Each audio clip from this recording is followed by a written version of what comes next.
नमस्ते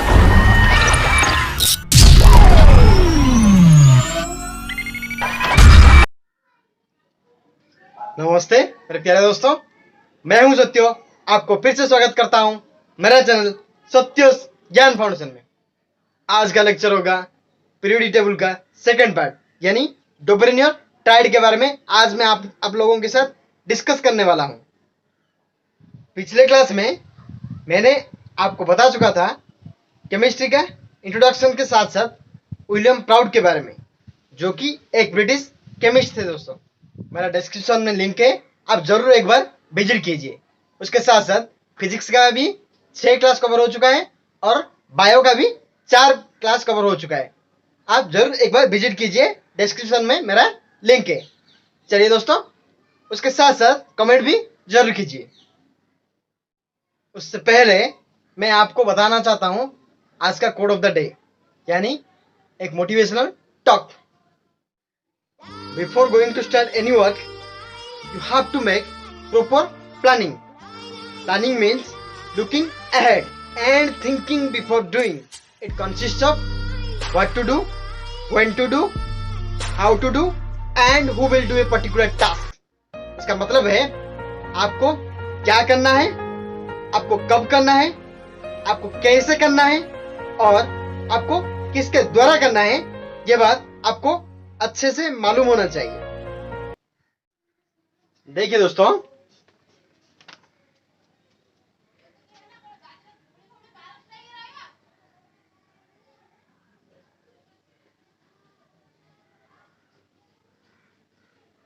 William proud के बारे में मैं आपको ऑलरेडी बता चुका था कि जो भी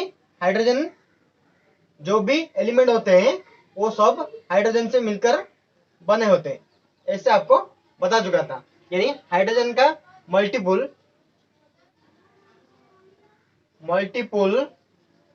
of hydrogen equal two elements.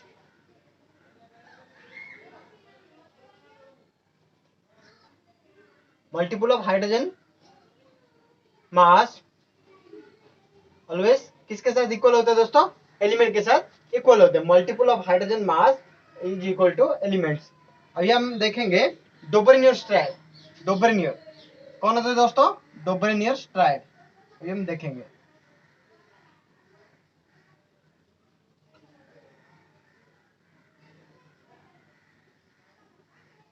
डोबेरिनियर tried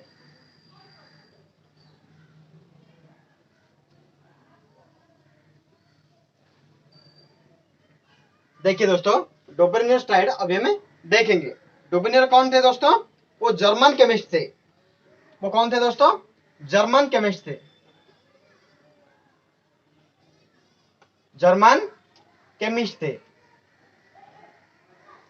Who was a son of the coachman? Who was a son of coachman? Coachman, वो कोचमैन का बेटा थे। कोचमैन क्या होता है दोस्तों? जो कि हॉर्स कार्ट को राइड करते हैं। हॉर्स कार्ट यानी घोड़े की जो सवारी होते हैं, जो घोड़े की जो कार्ट होते हैं, वो राइड करते थे पब्लिक ट्रांसपोर्ट के लिए। एक प्लेस से दूसरा प्लेस को कैरी करने के लिए जो हॉर्स कार्ट छोटे छोटे होते हैं, वो इसको राइड करते हैं। इसे हम कहते हैं कोचमैन। इनका बेटा थे डोबेरिनियर। वो जर्मन को बिलोंग करते थे। बहुत ही पोर फैमिली का थे दोस्तों। पोर फैमिली का थे दोस्तों। इनका जन्म हुआ है, देखिए दोस्तों, इनका जन्म हुआ है 13 दिसंबर 1780। 13 दिसंबर 1782। इनका डेथ हुआ है दोस्तों 24 मार्च 1849। 24 मार्च 1849। यानी इन्होंने 69 इयर्स सरवाइव किए दोस्तों। चलिए दोस्तों, देखिए, इन्होंने पहले प्रोफेसर के पद पर नियुक्त हुए थे यूनिवर्सिटी ऑफ जेन में। He became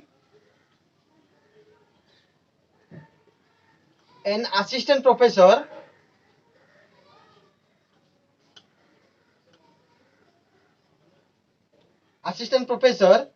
of University of Jena.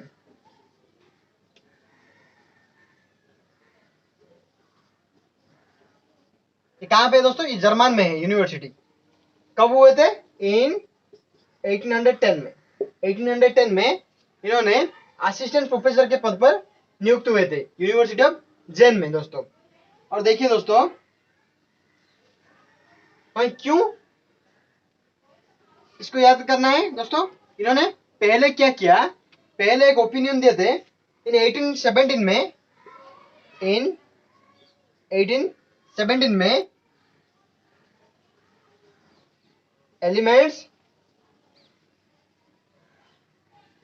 elements arranged in order of their atomic mass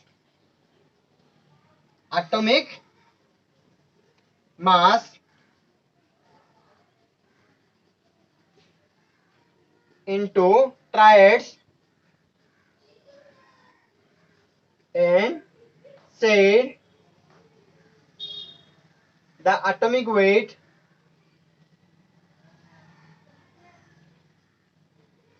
and properties of the middle element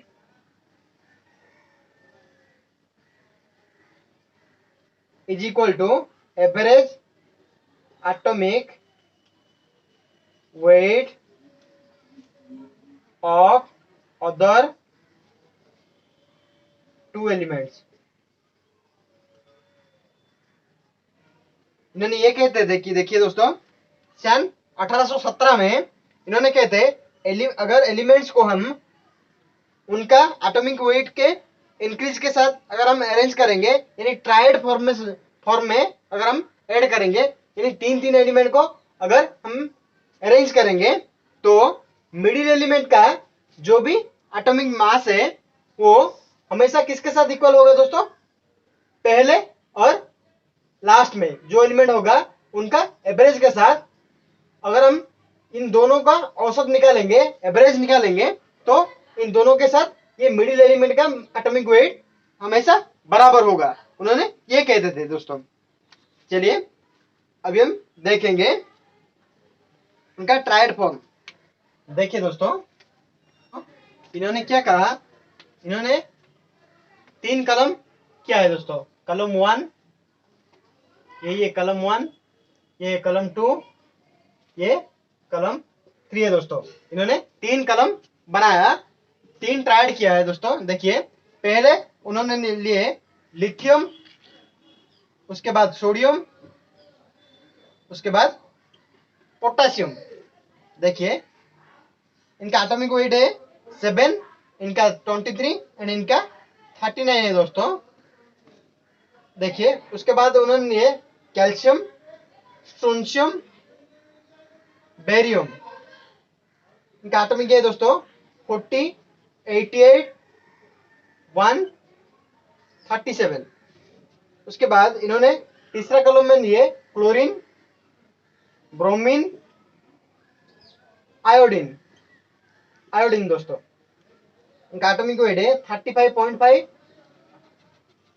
80, 127। ये ट्राइड एलिमेंट, ये atomic weight, tried element, atomic weight, tried element and atomic weight. इन्होंने क्या कहा था कि अगर हम element को उनकी एटॉमिक वेट के बढ़ती क्रम में अगर हम अरेंज करेंगे, तो उनका पहला और तीसरा एलिमेंट के एवरेज औसत अगर हम निकालेंगे, तो ये मिडिल एलिमेंट का एटॉमिक वेट के बराबर होगा। इन्होंने ये कहते थे। देखिए अभी हम देखेंगे कैसे होगा। देखिए अगर हम मान लो सोडियम का एटॉमिक मास अगर हम निकालेंगे, atomic mass of sodium is equal to, according to Dobereiner triad, 7 plus 39 divide by 2 is equal to 46 by 2 is equal to 23। देखिए दोस्तों, ये इनके बराबर होता था दोस्तों। और देखिए दोस्तों, अगर हम स्ट्रोंशियम की बात करेंगे, एटॉमिक मास ऑफ स्ट्रोंशियम, अगर मैं स्ट्रोंशियम की बात करूं तो देखिए दोस्तों 40 plus 137 divided by 40 plus 137 divided by 2 यानी 177 डिवाइडेड बाई 2 यानी 88.5 है दोस्तों। अगर मैं बात करूं ब्रोमीन की, अगर एटॉमिक मास ऑफ ब्रोमीन की अगर मैं बात करूं तो देखिए दोस्तों 35.5 प्लस 127 डिवाइड बाई 2 यानी 162.5 by 2 is equal to 81 is equal to 81। देखिए दोस्तों, ये है 80। देखिए 88.5 यानी अगर उसका हम अगर निकालेंगे तो ये ऐसा होगा, उन्होंने ये कहते थे। तो ये 88.5 है, ये 88 है, ऐसे काफी सिमिलर होना चाहिए। थोड़ा बहुत इधर उधर होने से हो चलेगा, इन्होंने ये कहता था। देखिए दोस्तों, ये कहता है एटॉमिक मास। मैं आपको और एक बात बताना चाहता हूं कि जो एटॉमिक मास क्या होते हैं दोस्तों। एटॉमिक मास, उन्होंने कहते थे एटॉमिक मास का अगर हम औसत निकालेंगे तो ये मिडिल एलिमेंट का औसत के मिडिल एलिमेंट का मास के साथ इक्वल होगा। तो एटॉमिक मास क्या है? At first I am to tell you what do you mean by atomic mass. देखिए, मैं इसको थोड़ा इरेज कर देता हूं। एटॉमिक मास क्या है दोस्तों? अगर मान लो एक बैग है, एक बैग है, मान लो ये एक बैग है और ये एक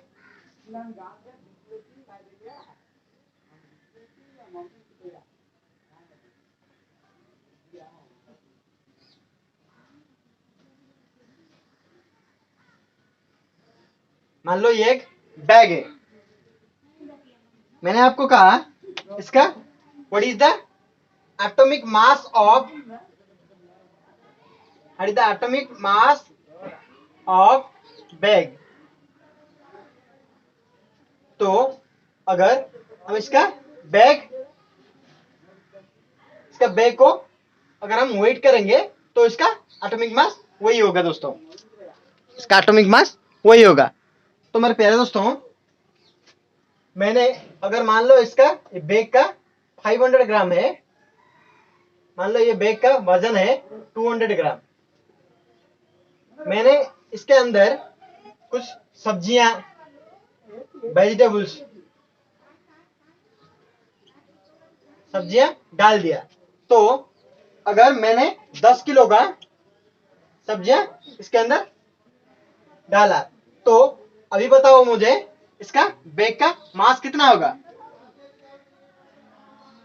weight of vegetable plus weight of bag, ये होगा ये टोटली मास। इस बैग का मास अगर हम निकालेंगे, ये सुनो दोस्तों। इसी तरह अगर हम एटम का मास अगर हम निकालेंगे तो ऐसे ही देखिए दोस्तों, इसी तरह अगर हम एटम का मास भी निकालेंगे तो देखिए, मान लो ये एक एटम होता है, एक एटम होता है दोस्तों। इसके कोर में ये होता है प्रोटॉन प्लस न्यूट्रॉन होता है दोस्तों। इसके कोर में क्या होता है दोस्तों? प्रोटॉन प्लस न्यूट्रॉन होता है। इसके सराउंडिंग में होता है इलेक्ट्रॉन। यानी अगर हम एटम का मास अगर हम निकालेंगे तो हमारे हिसाब से क्या होगा दोस्तों? Electron plus proton plus neutron का वजन अगर हम जोड़ेंगे तो एटॉमिक मास होगा। ये सुनो दोस्तों, देखिए, बट यहाँ पे क्या होता है दोस्तों, ये इलेक्ट्रॉन का मास को हम ऐड नहीं करते, ओनली प्रोटॉन प्लस न्यूट्रॉन ही कहते हैं, क्योंकि इलेक्ट्रॉन का मास कुछ भी नहीं होता है दोस्तों, बहुत ही नेग्लिजिबल होता है as compare to proton plus neutron. ये बहुत ही नेग्लिजिबल होता है, इसीलिए ये वेटलेस होता है, वेटलेसनेस होता है दोस्तों। इलेक्ट्रॉन वेटलेसनेस होता है, इसीलिए atomic mass is equal to proton plus neutron हम कहते हैं। अभी देखिए दोस्तों, एटॉमिक नंबर क्या है, अभी मैं आपको बताना चाहता हूं एटॉमिक नंबर क्या होता है दोस्तों। एटॉमिक नंबर क्या होता है दोस्तों, अभी मुझे बताओ एटॉमिक नंबर क्या होता है दोस्तों। एटॉमिक नंबर क्या होता है दोस्तों, हम कहते हैं number of protons present inside the nucleus, यानी एटॉम का कोर को हम कहते हैं न्यूक्लियस कहते हैं दोस्तों, इसको हम कहते हैं न्यूक्लियस। यानी एटॉमिक नंबर किसे कहते हैं दोस्तों, number of protons present in the nucleus, inside the nucleus, number of proton present inside the nucleus, nucleus of an atom, इसे हम कहते हैं एटॉमिक नंबर। और sum of the protons, sum of the number of protons and neutrons present inside the nucleus is called its atomic mass. चलिए दोस्तों, अगर मैं बात करूंगा फ्लोरीन की, अगर मैं बात करूंगा फ्लोरीन की, तो इनका एटॉमिक मास है दोस्तों 19, क्योंकि इनके कोर में, अगर फ्लोरीन की मैं अगर बात करूं तो इनका कोर में दोस्तों प्रोटॉन होता है 9, न्यूट्रॉन होता है 10। देखिए दोस्तों, प्रोटॉन 9, इनके कोर के अंदर प्रोटॉन होता है दोस्तों, प्रोटॉन 9, न्यूट्रॉन 10 होता है दोस्तों, और इलेक्ट्रॉन 9, इलेक्ट्रॉन भी 9 होता है दोस्तों। ये फ्लोरीन, अगर मैं फ्लोरीन की बात करूं तो इनका एटॉमिक मास है 19। Sum of the number of proton and neutron is called its atomic mass of the fluorine. इसी तरह हमेशा देखिए दोस्तों, और एक बात आपको बताना चाहता हूं, प्रोटॉन का नंबर और इलेक्ट्रॉन का नंबर हमेशा इक्वल होता है दोस्तों, न्यूट्रॉन का नंबर इक्वल नहीं होता है, ये बात आपको याद रखना है। हमेशा एटम के अंदर प्रोटॉन और इलेक्ट्रॉन हमेशा इक्वल होता है, यानी इलेक्ट्रॉन यहाँ पे होता है दोस्तों और प्रोटॉन न्यूट्रॉन यहाँ पे होता है।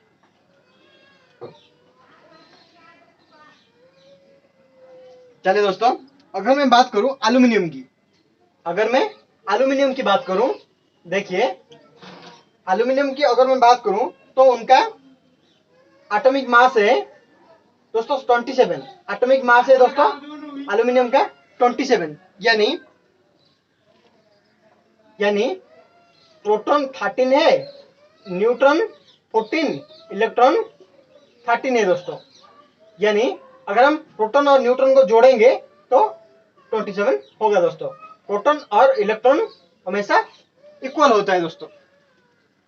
चलिए, अगर मैं क्लोरीन की बात करूं,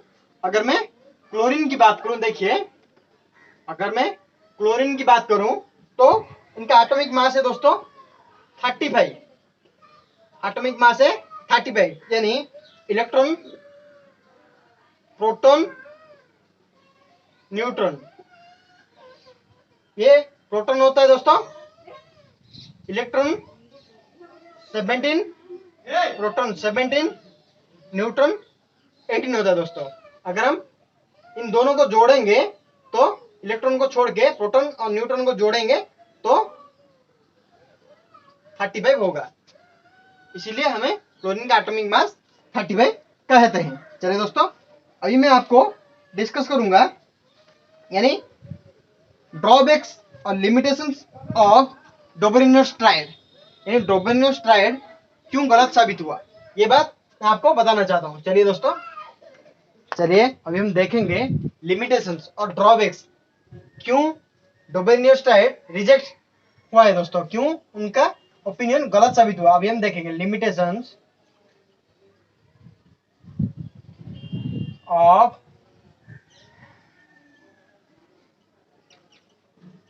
डोबेनियर्स्टाइड। देखिए दोस्तों, उन्होंने जो बताए थे काफी सारे एलिमेंट्स थे जो कि प्रॉपर्टीज सेम थे बट इन ट्रायड में फिट नहीं होते थे। देखिए दोस्तों, many elements having similar properties, many elements having similar properties could not fit into the triad, could not fit into the triad। काफी सारे एलिमेंट्स का गुण जो समान था but they can not fit into the triad, triad में fit नहीं होता था। फॉर एग्जांपल देखिए दोस्तों, nickel manganese copper magnesium, nickel manganese copper magnesium,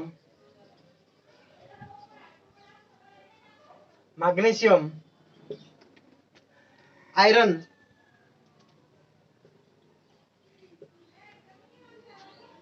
iron,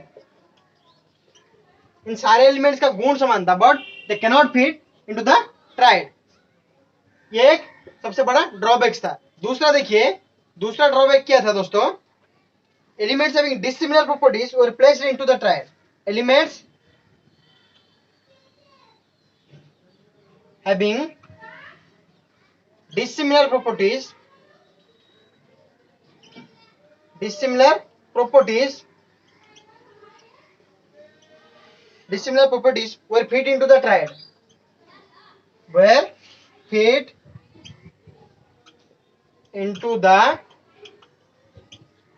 triad।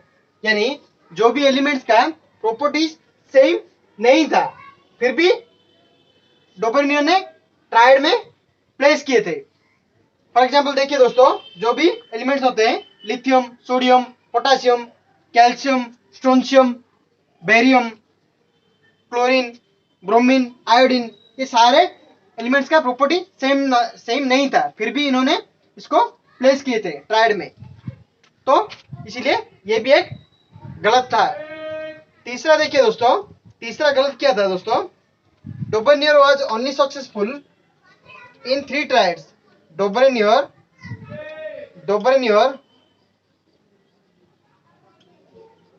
was only successful only 3 triad दोस्तों, यानी वो 3 ही ट्रायड बनाए थे, 3 ही ट्रायड यानी 9 एलिमेंट को लेके 3 ट्रायड ही इन्होंने बनाए थे। Calcium, sodium, potassium, lithium, chlorine, bromine, iodine, ऐसे 9 एलिमेंट को लेके बनाए थे और फ्यूचर एलिमेंट के बारे में कुछ भी इन्होंने बातें नहीं की थे, तो इनका जो ओपिनियन था ये गलत साबित हुआ दोस्तों।